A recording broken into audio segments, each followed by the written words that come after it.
किसी भी बॉडी में सॉलिड्स में जो ये मॉलिक्यूल्स होते हैं,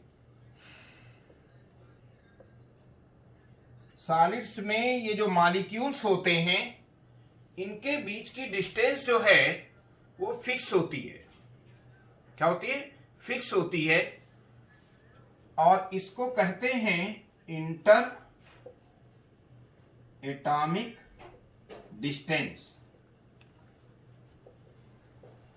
R0 से डिनोट करते हैं। इंटर एटॉमिक डिस्टेंस का जैसे इंटर मॉलिक्यूलर डिस्टेंस कहना चाहिए, लेकिन नाम है इंटर एटॉमिक डिस्टेंस।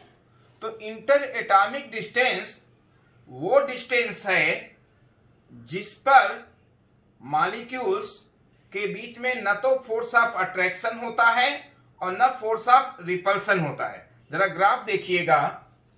अगर हम ग्राफ ड्रा करें, एक्स एक्सिस पर ले लें inter atomic distance, X axis पर ले लें इंटर एटॉमिक डिस्टेंस, और वाई एक्सिस पर ले लें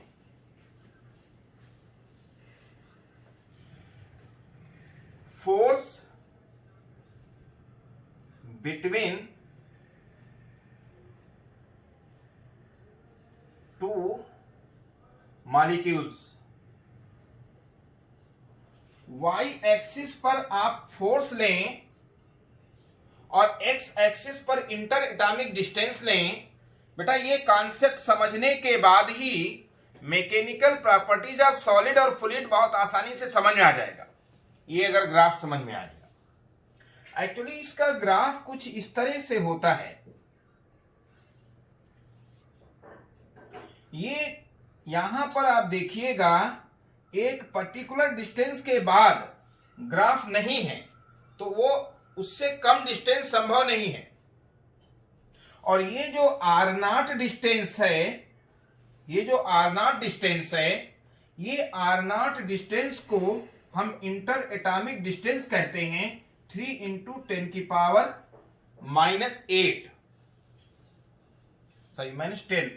अगर 3 × 10⁻⁸ रखें तो मीटर, तो ये सेंटीमीटर रहेगा, और इसको 100 से डिवाइड करें तो 3 × 10⁻⁻10 होगा, तो ये मीटर होगा। 3 × 10⁻⁻10 होगा तो ये मीटर होगा। सॉरी, तो ये सेंटीमीटर हो गया, क्योंकि 3 × 10⁻⁸ मीटर हुआ, 100 से डिवाइड किया तो 10⁻⁻2 और आ गया, तो ये सेंटीमीटर बल्कि (10 सेंटीमीटर अगर डिस्टेंस है, या 3 × 10⁻⁸ मीटर डिस्टेंस है, तो ये इंटर एटॉमिक डिस्टेंस होती है। और अगर किन्हीं दो एटम्स या मॉलिक्यूल्स के बीच इतनी डिस्टेंस है, तो उस पे आप देखिए वाई एक्सिस पर, सॉरी एक्स एक्सिस पर वाई कोऑर्डिनेट 0 हो जाता है। तो इस इंटर एटॉमिक डिस्टेंस पर इन मॉलिक्यूल्स के बीच ना तो फोर्स ऑफ अट्रैक्शन होगा, ना फोर्स ऑफ रिपल्सन होगा। लेकिन आप देखिए, इससे डिस्टेंस कम करने पर ये ग्राफ इस तरफ को आ जाता है। ये क्या है? ग्राफ इस तरफ को आ जाता है। जरा सी डिस्टेंस ये कम करने पर, डिस्टेंस अगर हम कम कर दें तो ये ग्राफ आ जाता है इस तरह से। आप देखिए, अगर डिस्टेंस ये कम है, यानी R1 डिस्टेंस है, तो यहां पर अगर हम inter atomic distance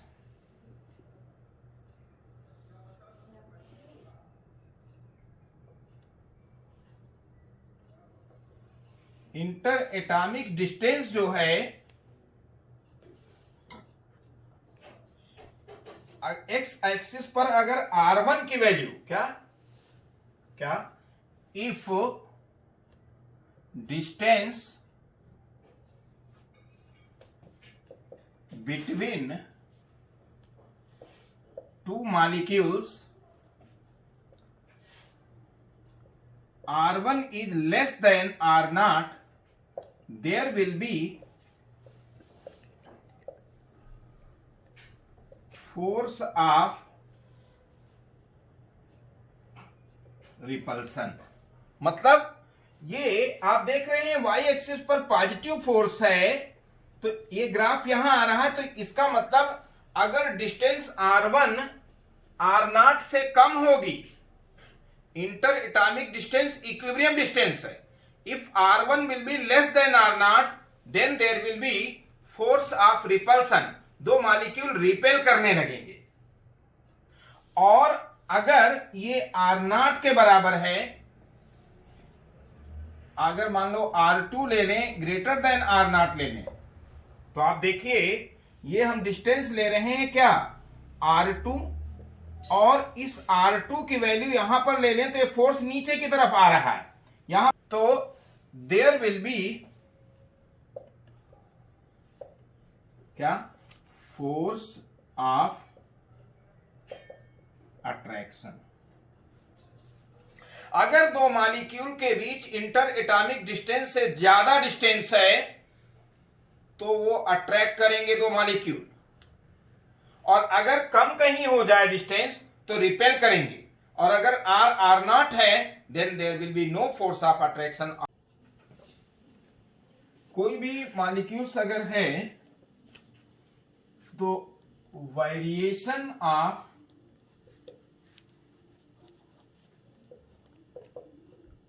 force between क्या, variation of force between two atoms, या विद इन ब्रैकेट मॉलिक्यूल्स लिख सकते हैं,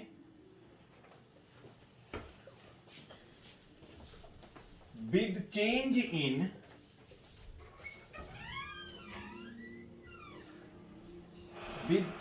in inter atomic distance। कोई भी दो मॉलिक्यूल हैं और उनके बीच की जो इंटर एटॉमिक डिस्टेंस है r0, अगर ये r0 डिस्टेंस 3 × 10⁻⁻10 सेंटीमीटर है, तब इनके बीच फोर्स होता है 0। And if force between them, अगर हम ग्राफ प्लॉट करें और यहां पर हम ले लें एक्स एक्सिस पर inter atomic distance,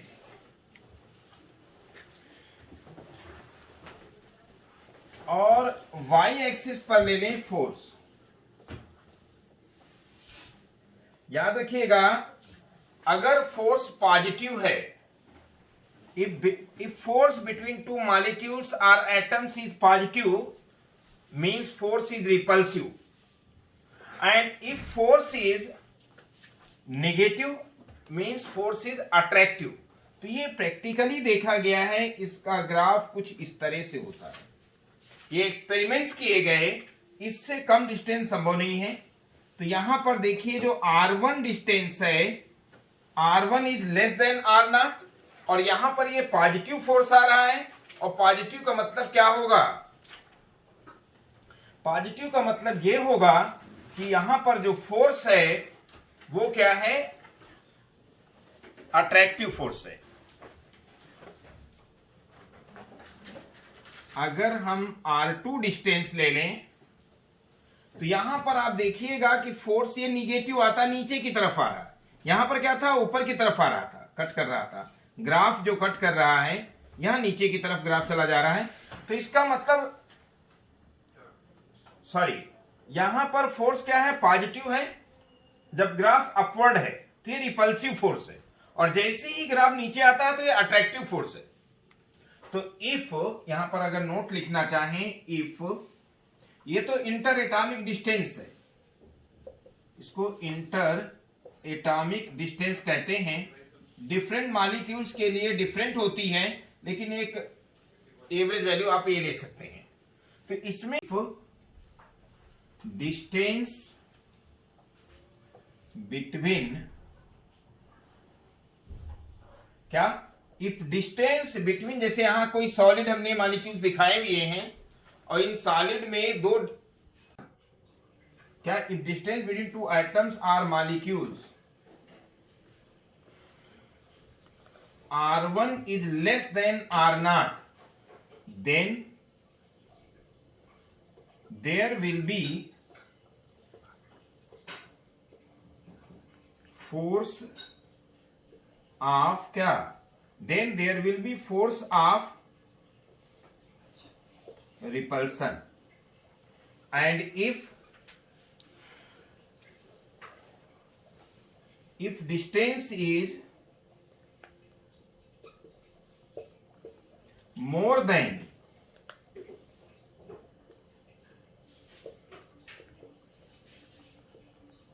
R0, that is R2, जो हमने R2 दिखाया है, is more than R0, then there will be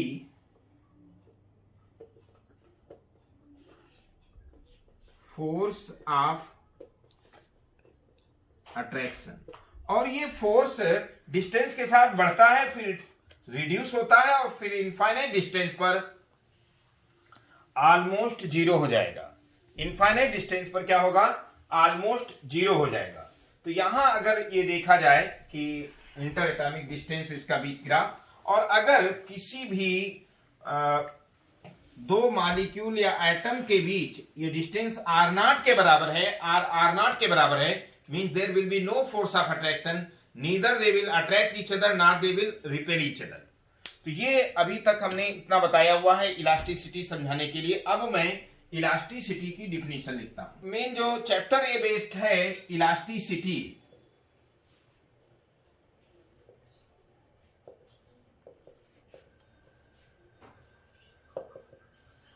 main जो चैप्टर बेस्ड है ये इलास्टिसिटी, इसी प्रॉपर्टी पर बेस्ड था।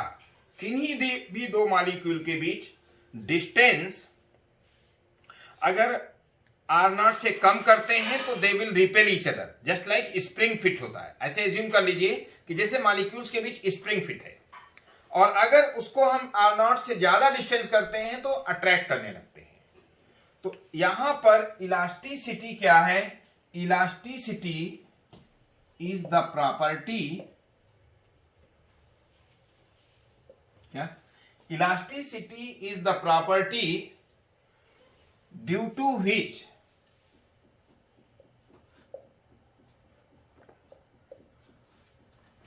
a body regains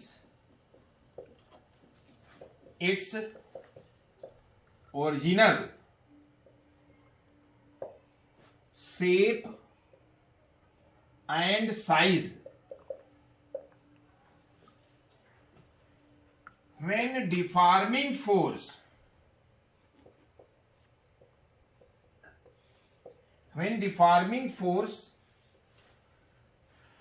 is removed। ये इलास्टिसिटी प्रॉपर्टी होती है। क्या, इलास्टिसिटी इज द प्रॉपर्टी, ये जो mechanical properties of solids chapter है, इसमें जो सबसे पहले इलास्टिसिटी प्रॉपर्टी है, और ये प्रॉपर्टी क्या कहती है कि elasticity is the property due to which a body regains its original shape and size when, where नहीं है, यहां पर है, when deforming force is removed। जैसे कि आप थोड़ी देर के लिए रबर ले लें और रबर को एक्सटेंड कर दें तो वो एक्सटेंशन हो जाएगा, अपनी ओरिजिनल लेंथ से वो इंक्रीज कर जाएगी। लेकिन जैसे ही आप उसे छोड़ देंगे तो वापस उसी शेप में आ जाएगी। तो उसमें क्या है, इलास्टिक प्रॉपर्टी होती है। और ये प्रॉपर्टी इस तरह से होती है, जो हम अभी प्रॉपर्टी समझाए थे कि जब आप किसी बॉडी को खींचते हैं तो उनके बीच जो इंटर एटॉमिक डिस्टेंस है वो R0 से ज्यादा हो जाती है, तो उनके बीच अट्रैक्टिव फोर्सेस डेवलप हो जाते हैं, और सभी मॉलिक्यूल्स का एक नेट अट्रैक्टिव फोर्स बॉडी को वापस उसकी ओरिजिनल शेप में ले आता है। तो ये प्रॉपर्टी जो है इलास्टिसिटी है। यहां पर हम डिफॉर्मिंग फोर्सेस किस तरह से अप्लाई करते हैं, इस बेसिस पर जो टर्म्स हैं कुछ स्ट्रेस और स्ट्रेन, और स्ट्रेस और स्ट्रेन का रेशियो जो होता है मॉडुलस ऑफ इलास्टिसिटी होता है, वो अभी आगे हम डिस्कस करने वाले हैं। तो सबसे पहले हम बात करेंगे हुक्स लॉ की।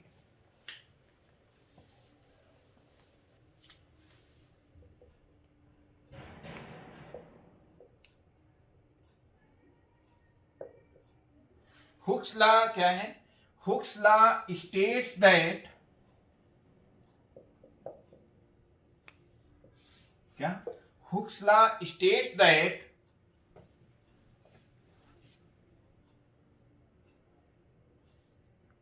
stress is directly proportional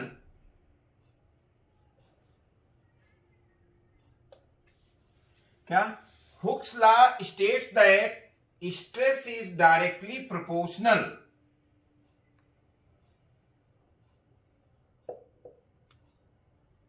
to the strain। क्या? Stress is directly proportional to क्या? strain। तो स्ट्रेस एक कांस्टेंट आ जाता है। अभी स्ट्रेस और स्ट्रेन टर्म को मैं डिफाइन करूंगा।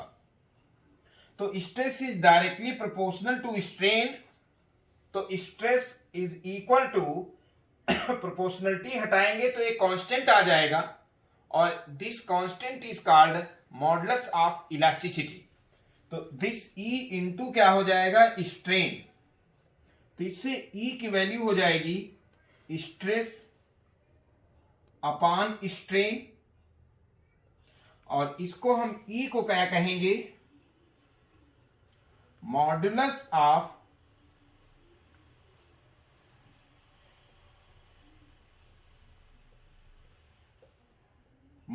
Of elasticity. ये हुक्स लॉ है, काफी इंपॉर्टेंट है, पूरा चैप्टर इसी पर बेस्ड है। अब सवाल ये है कि स्ट्रेस क्या होता है। तो किसी भी बॉडी में जब हम उसको डिफॉर्म करते हैं, तो अगर कंप्रेस करोगे तो रिपल्सिव फोर्स लगने लगेगा दो एटम्स या मॉलिक्यूल्स के बीच में, तो एक नेट बाहर की तरफ फोर्स लगेगा। और अगर आप एक्सटेंड करते हैं तो क्या होगा? डिस्टेंस बढ़ जाएगी इंटर एटॉमिक डिस्टेंस से दो मॉलिक्यूल्स या एटम्स के बीच में। तो क्या हुआ? अंदर की तरफ अट्रैक्टिव फोर्स लगता है, तो एक अंदर की तरफ बॉडी पर फोर्स लगता है, माने the elastic force will be always opposite to the deforming force. तो ये जो elastic force per unit area लगेगा, जो फोर्स लगेगा, जो डिफॉर्मिंग फोर्स के अगेंस्ट जो फोर्स डेवलप हुआ है, जो इलास्टिक फोर्स डेवलप हुआ है, इलास्टिसिटी प्रॉपर्टी से जो डेवलप हुआ है, इंटर एटॉमिक डिस्टेंस की वैल्यू ज्यादा या कम होने से, डिस्टेंस बिटवीन टू मॉलिक्यूल्स की डिस्टेंस इंटर एटॉमिक डिस्टेंस से ज्यादा या कम होने की वजह से जो फोर्स लगा है, तो उस फोर्स की वजह से जो फोर्स होगा और पर यूनिट एरिया जो फोर्स लगेगा, that is known as stress. 3 category होंगी, तीनों डिस्कस करूंगा। तो सबसे पहले आप स्ट्रेस की डिफिनीशन लिखिए। क्या?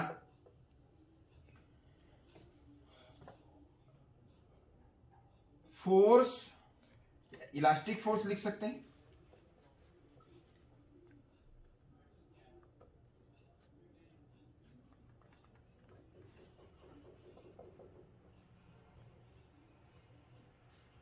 क्या? Elastic force developed per unit area. क्या? Elastic force developed per unit area is called stress. जैसा कि आप देख सकते हैं कि इसका यूनिट प्रेशर का ही यूनिट होगा, क्योंकि force per unit area pressure होता है, थ्रस्ट पर यूनिट एरिया। यहां पर भी वही है कि पर यूनिट एरिया जो फोर्स हुआ। लेकिन बात ये समझ लीजिएगा, यहां ये इलास्टिक फोर्स है जो कि डिफॉर्मिंग फोर्स के अगेंस्ट प्रोड्यूस हुआ है, इक्वल होगा। जितना डिफॉर्मिंग फोर्स लगाएंगे उतना ही इलास्टिक फोर्स डेवलप हो जाएगा। तो उसको हम कहेंगे क्या, स्ट्रेस। समझने के लिए आप जानते हैं कि जब आप डिफॉर्मिंग फोर्स लगाएंगे, बॉडी अपनी पोजीशन से डिफॉर्म होगी, तो ऑब्वियसली जो जितना फ्रैक्शनल चेंज होता है बॉडी में, मतलब जैसे लेंथ की बात करें तो change in length upon initial length, volume की बात करें तो change in volume upon initial volume, तो fractional change in shape and size of the body is called strain. तो इसकी भी डिफिनेशन लिख देते हैं, fractional change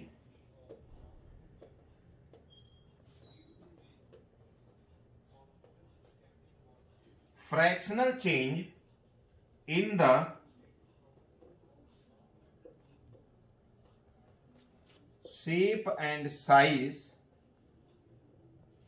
fractional change in the shape and size of a body is called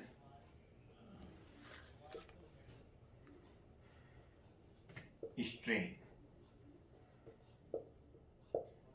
तो आप लोगों को पॉइंट समझ में आ गया होगा। स्ट्रेन जो है कि कोई यूनिट नहीं होती है, डायमेंशन लेस होता है, क्योंकि फ्रैक्शनल चेंज है, initial length upon change in length upon initial length, तो फ्रैक्शन हो गया।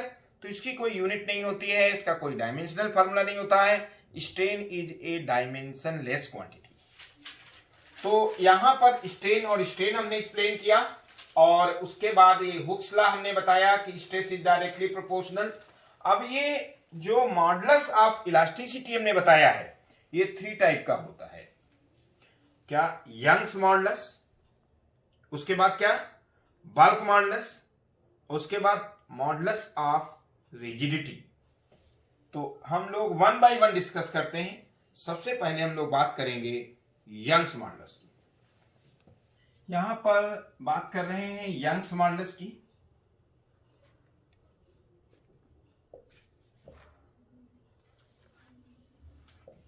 Young's modulus of elasticity.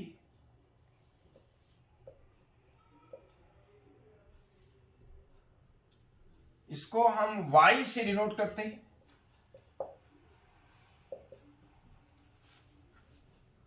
और यंग्स मॉडुलस ऑफ इलास्टिसिटी जो होगा Y, पहले मैं लिखवाता हूं कि कब ये केस बनता है।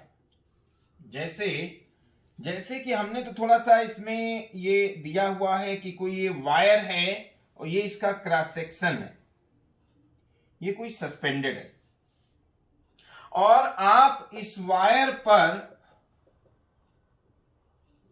कोई वेट सस्पेंड कर दें। इलास्टिसिटी का एक्सपेरिमेंट लैब में मिल जाएगा, इस तरह से सस्पेंडेड वायर रहता है। ये जस्ट वायर है।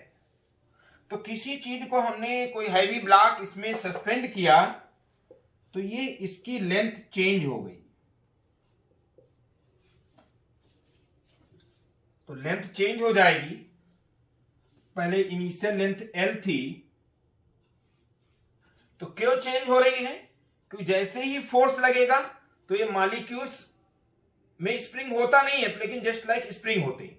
जैसे ही आपको खींचते हैं तो उनकी डिस्टेंस बढ़ती है बिटवीन 2 मॉलिक्यूल्स या एटम्स, और वो इंटरएटॉमिक डिस्टेंस से ज्यादा होती तो अपोजिट डायरेक्शन में एक फोर्स डेवलप होता है, जिसको हम इलास्टिक फोर्स कहते हैं, which has tendency to oppose the deformation.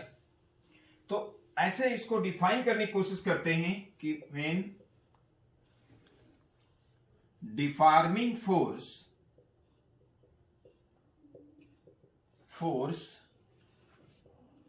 is applied along the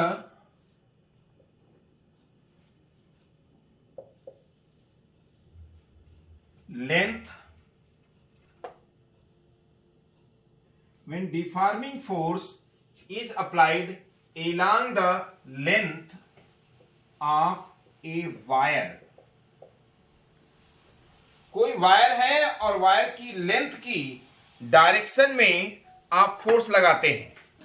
कोई वायर है और वायर की लेंथ की डायरेक्शन में आप फोर्स लगाते हैं। तो जब लेंथ की डायरेक्शन में फोर्स लगाएंगे, क्या when deforming force is applied along the length of a wire, then there will be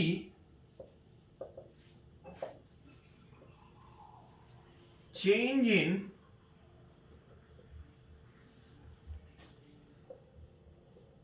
length of the wire.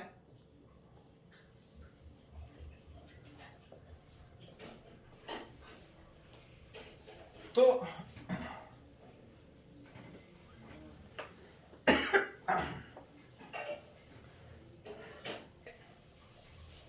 Wire में लेंथ की डायरेक्शन में आप फोर्स लगाते हैं, और जब आप फोर्स लगाते हैं तो उसकी लेंथ में चेंज होता है।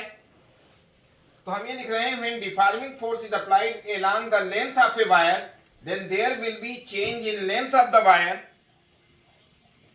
होगा एरिया में, लेकिन एरिया में ऑलमोस्ट निग्लिजिबल मानेंगे, एरिया इसमें है ही नहीं, तो इसमें एरिया बहुत कम है, तो बहुत ही कम चेंज होगा as compared to the length, तो लेंथ में ही चेंज कंसीडर करेंगे। तो when deforming force is applied along the length of a wire then there will be change in length of the wire, therefore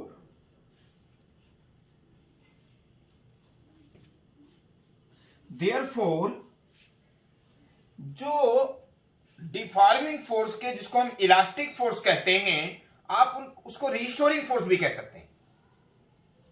then therefore restoring, जो inter atomic distance के change होने की वजह से जो force लगेगा इलास्टिक फोर्स, उसको restoring force कह सकते हैं। Then therefore restoring force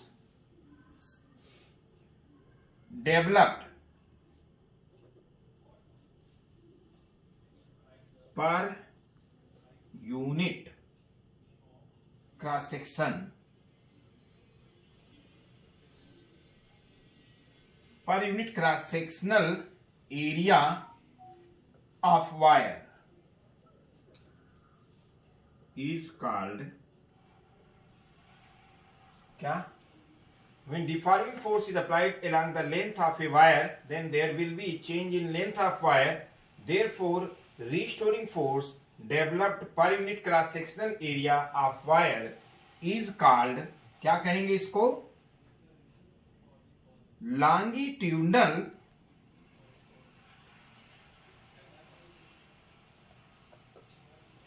stress. क्या कहेंगे इसको? Longitudinal stress. याद रखिएगा, इसमें भी दो कैटेगरी होंगी। जब लेंथ हम बढ़ाएंगे तो टेंसाइल स्ट्रेस कहते हैं, और जब हम लेंथ को कम करेंगे तो अपोजिट डायरेक्शन में फोर्स डेवलप होगा, तब भी रिस्टोरिंग फोर्स, तो उसको हम कंप्रेसिव स्ट्रेस कहेंगे। दो कैटेगरी होती हैं। तो यहां पर हम लॉन्गिट्यूडनल कह दे रहे हैं, दोनों का कॉमन हो जाएगा, तो इसको कहेंगे लॉन्गिट्यूडनल स्ट्रेस। क्या? फिर से बता देखें कि when deforming force is applied along the length of a wire then there will be change in length of the wire, cross section में चेंज होगा लेकिन नेग्लेक्ट करेंगे उसको।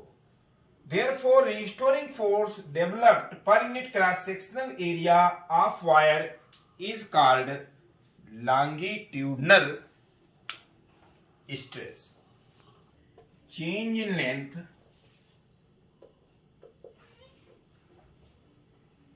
to the initial length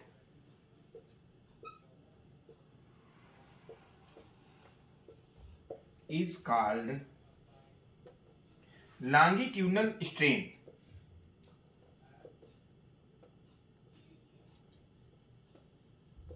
यहां याद रखिएगा, अगर लेंथ बढ़ रही होगी, अगर लेंथ आपने इंक्रीज किया होगा तो टेंसाइल स्ट्रेन, और नहीं तो कम किया होगा तो compressive strain.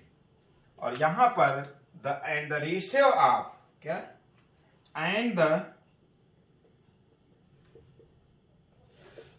Ratio of longitudinal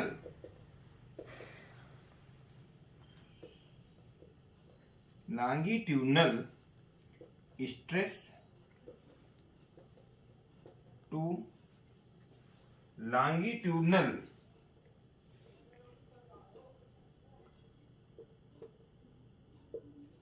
strain is called Young's modulus of elasticity. Young's modulus of elasticity. ये जरा नोट कर लीजिए या स्क्रीनशॉट ले लीजिए, इसके बाद हम लोग आगे कुछ करते हैं रहे हैं। बहुत ही इंपॉर्टेंट है ये। वर्क डन इन स्ट्रेचिंग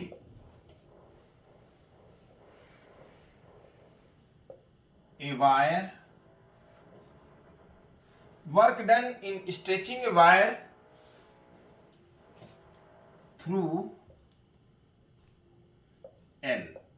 कोई वायर है यहां पर, ये वायर जो जैसा अभी पिछली बार लिया था कि ये वायर है इस तरह से सस्पेंडेड है, और बाद में इस वायर को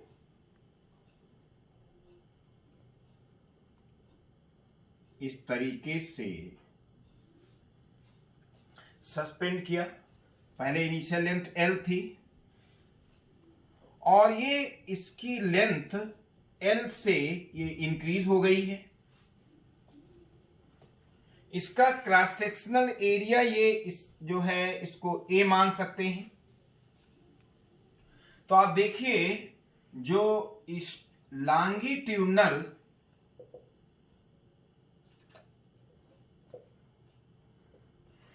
स्ट्रेस होगा, क्या होगा, एफ बाई ए, और लॉन्गिट्यूडनल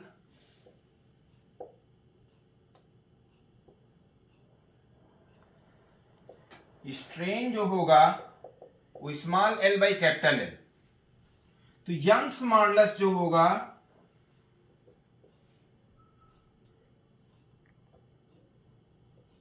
y जो होगा वो क्या होगा, F by A small L by capital L. तो एफ होगा Y A upon capital L small L. यहां पर जो फोर्स है ये वेरिएबल है।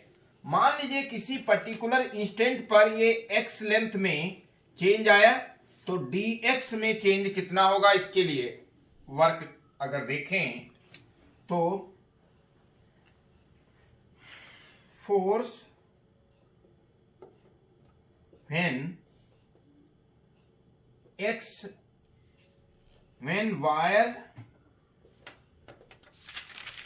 length of the wire, when length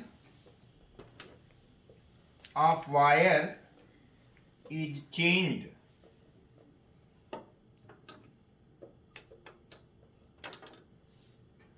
through x। हमने जो ये एल लिया हुआ है, एल फाइनल है। किसी पर्टिकुलर इंस्टेंट पे जिस समय ये यहां से यहां तक एक्स लेंथ ही चेंज हुई है, उस समय फोर्स की वैल्यू होगी Y A upon capital L into X, और एक्स वेरिएबल है। एक्स की लिमिट यहां क्या है, 0, और फाइनली यहां क्या है, X is equal to L. 0 से एल तक चेंज हो रहा है।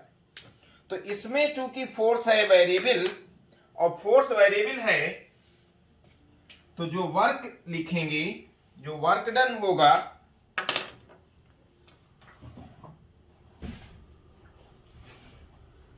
वर्क डन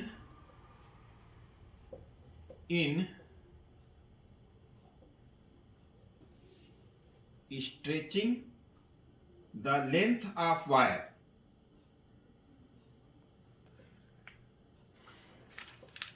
क्या होगा, एफ इंटू क्या, D X integration X is equal to 0 से X is equal to L तक, दिस इज डब्ल्यू। तो डब्ल्यू हो जाएगा, एफ क्या हो जाएगा, Y A upon capital L X D X, X 0 से एक्स की वैल्यू एल तक। तो वर्क डन जो होगा Y A upon L integration X D X, X 0 से एक्स की वैल्यू एल तक। तो वर्क डन जो होगा Y A upon capital L X square by 2 x0 से xl तक।